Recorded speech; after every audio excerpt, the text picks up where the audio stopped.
In today's video, we're going to be going over DraftKings basics. What I mean by that is how to enter a contest, how to navigate DraftKings, how to manage your bankroll, and how to figure out what contests and tournaments you should be entering. My name's Bradley with Allaqcess Sports, and we've been doing DraftKings and fantasy football talk for almost a decade on iHeartRadio, Spotify, and as always, we've been doing it here on YouTube. So this video is just going to be a quick tutorial. Maybe you're brand new to DraftKings, maybe you need a refresher, or maybe there's something you've missed. By no means are you going to be an expert after watching this video, but you'll probably unlock a new gambling addiction you didn't know you had. So let's get into this and show you the basics of how to get around before the NFL season starts. So when you first open DraftKings, this is the first screen that you're going to see. It's going to give you a giant list of all of the sports that you could possibly choose from. We clearly just want to talk about the NFL today because that's what's right around the corner. We'll click it. It's going to focus it just so we can see the football games. Now across the top, you're going to see a couple of selections that you can make. These are going to show you just the 13 games that are featured on Sunday's slate. These are all 16 games that will occur during the weekend. And then this one, as you go forward, is going to be a showdown. So this will be a single game. For this one specifically, it's Cleveland versus Philadelphia, where you're only picking a few handful of players from that game. Typically, the most featured and most popular one is going to be the Sunday-only slate, where you're just playing the 13 games that play at 1 o'clock or 4 o'clock Eastern Time. Looking at the contests themselves, you can kind of pick and choose which ones you want to play. You have some with really big prize pools and a low entry point, or you'll have some that have a ridiculously expensive price tag. Now, I don't know about you, but I'm a baller on a budget. I'm going to be playing some of the cheaper games. So you see for this $5 entry, there is a $5,000 prize pool with over 1.1 million people with a chance to enter. Now, if you want to see some more details about that, you'll crack it open. You'll see first place is going to get $1 million, plus they get the Tournament of Champions semifinal ticket. Now, again, there is going to be over 1 million people that enter this tournament, with the top 304,000 people getting paid. So roughly the top 20 to 25% are going to be getting paid in these larger tournaments. Yes, at the bottom you are going to get $8, but that's because it is skewed top heavy for finishing in the top approximately 10. One thing to note about these larger tournaments is the multi-entry. Someone can enter this tournament 150 times, so therefore they're making 150 unique lineups probably. That puts the odds in their favor, and maybe you say my 3 entries can't really compete with the 150 odds.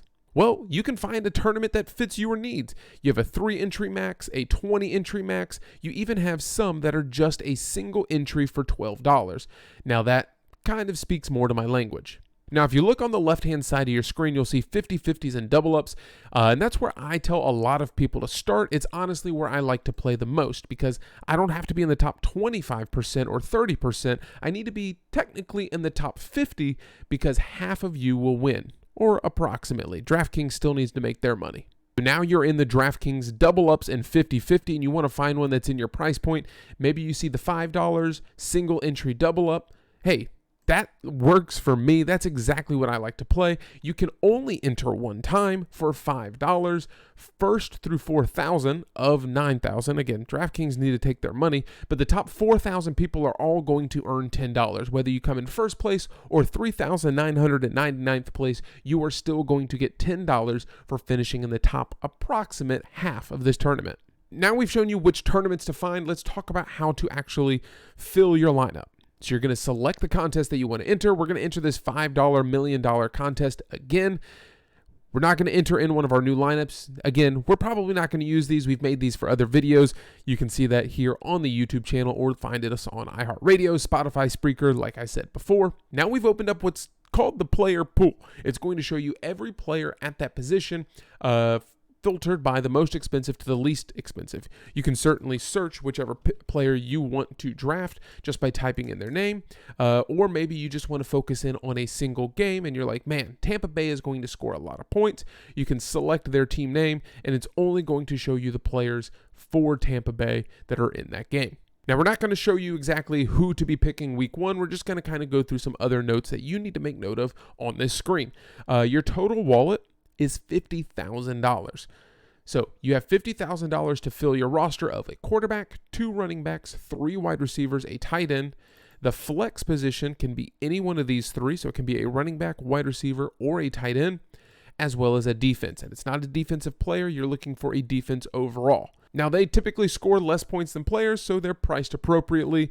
A good defense against a bad offense is going to be priced up. Now, if you're looking at the players and you want to know what these numbers are, this is the average fantasy points per game. Typically, your more expensive guys are going to have higher fantasy points anyway, but this number, opponents' rank. So, Houston ranked second against quarterbacks last year. Miami ranked 30th against quarterback points given up last year. Jacksonville, that's the team in bold. That's who Trevor Lawrence plays for. They're going against Indianapolis, who ranked 24th in points given up to quarterbacks last year. That can come really in handy when you're trying to make a decision. Do I want to go against Cleveland, who ranked first in points allowed, or do I want to go up against Miami, who was 30th in points allowed? Now we're going to just randomly fill this in so you can kind of see how your average remaining player kind of moves around. So Trevor Lawrence against Indianapolis, again, 24th best. We'll just select that. We'll pair him with a wide receiver because that's something that a lot of people typically do. They want to pair their wide receiver and quarterback because if your wide receiver is going to have a good game, your quarterback's going to be the one throwing to him. You can see I now have $5,200 remaining. So we've got a little bit more expensive players, so we're going to have to save a little bit of money somewhere, especially when your high-end guys are $8,000. Again, we're not making any real choices here. We're just kind of filling it in. No real rhyme or reason with some of these picks. Just selecting DeAndre Hopkins, new team. Maybe he'll have something big this year. You don't know. And A.J. Brown, I almost called him Antonio Brown. That would have been a big problem. Tight end, some people like to save on. It kind of just depends on how you want to play this game. Kyle Pitts against my Carolina Panthers. I hope he doesn't have a good game, but we'll put him in there for now. Now you can see I'm almost out of money. If you want to change your player, simply all you have to do is click X on whichever player you want to remove. A.J. Brown, too expensive for me. Brings me back to the wide receivers. Let's go and find someone that can save us some serious money. KJ Osborne against Tampa Bay. Sounds good. $4,800. Puts me back in my flex. Let's fill in our defense first, just so we can see how much money we're actually going to have. Let's just continue with the Jaguars train. $3,500. So we have $6,100 to use in our flex position. One thing that could help you is whoever is playing the latest game of the day, put them in your flex. Now you do that because if it's a 4 o'clock game, you'll have more opportunities and more players that can backfill this. Say, for instance, we put in Dameon Pierce. Dameon Pierce ends up getting injured and he has a 4 o'clock game.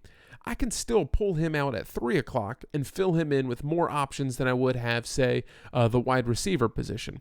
Just something for you to keep in mind. So we put in Christian Watson at $6,000. That's going to fill it up. We still have $100 remaining if you want to change something.